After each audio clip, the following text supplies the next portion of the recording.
Jamshedpur, also known as Tata Nagar, is the largest and most populated city in Jharkhand. It is also the first planned industrial city in India.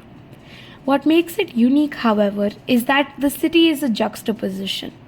Despite being home to Tata Steel's first factory, it is evergreen and boasts biodiversity.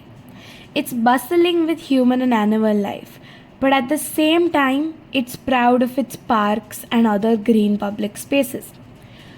It is a city which has undergone intentional greening, and that's why it is known as the Green Steel City. This site was selected by a geologist called E.N. Bose. Since he came to know that J.N. Tata was thinking of setting up a steel plant in India for it for its economy to grow and to make it self-reliant. So that was a major thing that J.N. Tata thought. Somehow P.N. Bose came to know about his thought. So he wrote a letter in the early 1900s to J.N. Tata informing him about the immense deposit of minerals at Malban district along with two major rivers that flow across, that is Swarnareka and Karkai. So this site was selected due to that reason. See, for the life in Jamshedpur, I can divide into two parts. One, when I came here first, that time my focus was on progressing in my profession. So I joined as a very junior doctor. My focus was fully on acquiring skills and going up in the ladder of medicine hierarchy. And for that, Jamshedpur supported me very well. It has got a very good hospital, Tata Main Hospital. So I joined as a house surgeon, just passing out from the medical college. And then I retired in 2018 as head of the Department of Cardiology. So that goal was achieved. Professional growth was achieved, and the hospital provided the environment to learn and grow. Now, the second part is after my retirement in 2018, I started focusing on other aspects of Jamshedpur for which I did not have enough time earlier.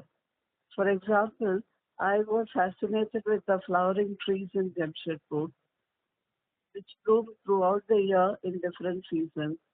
There are indigenous trees as well as exotic trees brought from other countries. So after observing the trees for about 10 or 12 years during the morning walks, I collated all that pictures, photographs, gathered information, and I could compile a book on flowering trees of Jamshedpur. That was the first of its kind book in the city. Um, then that was done in 2, 3 years' time. Then my focus shifted to beautiful birds. And I was really surprised to know there are more than 200 species of birds in Jamshedpur. Some of them are resident, you can see them throughout the year. Some of them are migratory, some migrate during summer, some migrate during winter. So, what I'm trying to convey is that whatever is your frame of mind, Jamshedpur provides opportunities to develop that, be it for profession, as a doctor, as an engineer, or as a nature enthusiast. So the life in Jamshedpur has been good for me.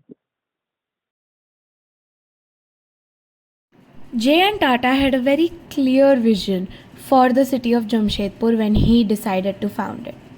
He says, and I quote, "Be sure to lay wide streets planted with shady trees, every other of a quick growing variety. Be sure that there is plenty of space for lawns and gardens. Reserve large areas for football, hockey, and parks. Earmark areas for Hindu temples, Mohammedan mosques, and Christian churches." This vision is what we see playing out in the city of Jamshedpur every day. See, that is it is remarkable. Uh, More than 100 years back, an elderly Parsi man could visualize a city in the jungles of Mayurbanj. This area was known as Mayurbanj. In the jungle of Mayurbanj, with lot of trees and wild animals, he he could imagine a city.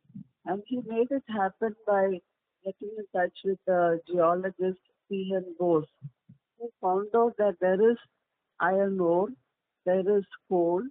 So with that, he visualized. Unfortunately, before the steel factory, Tata Iron and Steel Company came up, Nasarvanji Tata passed away. But then he had passed on his vision to his son and to all the successors, and I would say to almost everybody in Jamshedpur.